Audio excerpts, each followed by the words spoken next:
Let's shift gears a little bit then Okay. and talk about Twitter. So Yeah. Twitter is one of the other tools that you're planning on using going forward Correct. for the season. This is a fairly new account for you guys as well, correct? Yes. Yeah. And what are some of the things that you're planning on doing with Twitter? I know you mentioned that you go on the road with the team. And maybe just share some of those ideas. That Twitter is going to be one of those great tools because it's one of those things that you can really update from your phone pretty instantly and everything. And of course, just living the life of a professional hockey player. Fans are always interested. They see you guys here at home. They see you on the ice, a little bit off the ice.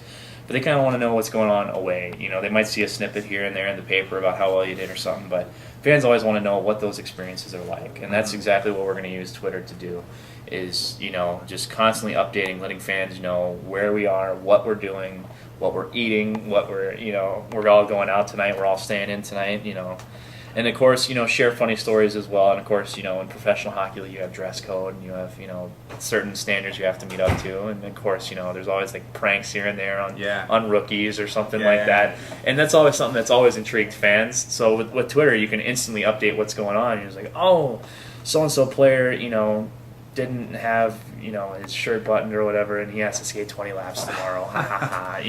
And fans will just, will be like that. And of course, the players, appreciate fan response too. So the next time, the fans see that player, you just be like, hey, how was that 20 laps? So it's a great behind the scenes look for fans. And of course, you can always take pictures and post them up there on Twitter as well. So it's just a great tool to keep in constant connection instead of, the Stingrays or the hockey team that we see whenever they're in town.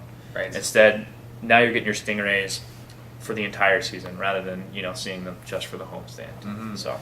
And you told me an interesting story a couple minutes ago, too, about using Twitter as you were heading up to the Washington Capitals convention that they had for their season ticket base as well. Tell us about that story. Yeah, that was kind of one of our fun points to really test out. We tested out the Facebook with the jerseys. Now it's time to test out Twitter and see what would happen. And the Capitals had a little fan fest or a convention or whatever. And of course, being the ECHL affiliate, we had the Kelly Cup, and we were pretty honored, and we got invited to take it up there and see, and just kind of showcase our team and just, let everybody know that we're proud to be affiliated with the Capitals. And what we did is that we did kind of the exact same thing with Twitter. We would post, comments, about where we were. We were like, oh, we're just now crossing the North Carolina border, so and people would respond back, just, oh, good luck, safe trip, have fun. So, and then we post photos too.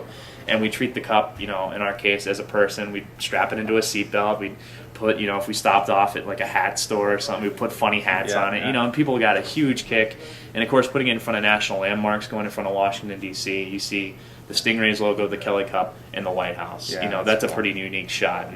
Fans, everybody really loved that. And just, we constantly kept them updated where we were. And just, when we arrived there, I think it was a nice 9-hour trip, and we were so tired.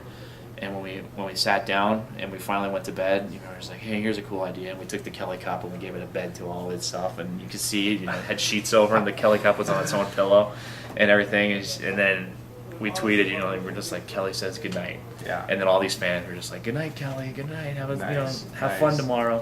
Yeah. And it was something very, very simple and kind of, cheesy a little bit, but it was definitely something that, it was fun that fans could see, what we were doing and that we were having a great time with it. Yeah. And really, you're creating good content. You're giving people a reason to kind of pay attention, right? You're making it lighthearted and showing the behind the scenes kind of stuff. So, no, that's cool.